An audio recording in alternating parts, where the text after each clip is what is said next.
बिस्मिल्लाहिर्रहमानिर्रहीम, अस्सलाम वालेकुम डियर स्टूडेंट्स। आज मैं आपके सामने एक new topic with new mnemonic. So let's start the lecture. So types of antibodies, या इसको हम दूसरा नाम देते हैं इम्यूनोग्लोबुलिन। सो इसलिए जो नेमोनिक है वो है गेम, ठीक है ना students. So now compare this mnemonic with antibodies. So IgA, ठीक है ना, IG गामा, ठीक है ना स्टूडेंट्स। सो ये रिस्पॉन्सिबल होता है फॉर कॉम्प्लीमेंट फिक्सेशन।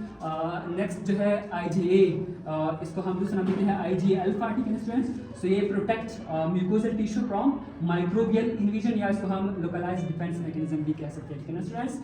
थर्ड जो है हमारे पास IgM, जिसको हम IG म्यू भी कहते हैं, ये भी रिस्पॉन्सिबल है कॉम्प्लीमेंट फिक्सेशन के लिए स्टूडेंट्स। सो फोर्थ जो है वो है हमारे पास IgE, जो कि IG एप्सिलॉन, ठीक है ना, मतलब एप्सिलॉन, और ये रिस्पॉन्सिबल होता है एलर्जिक रिएक्शन के लिए, ठीक है ना स्टूडेंट्स।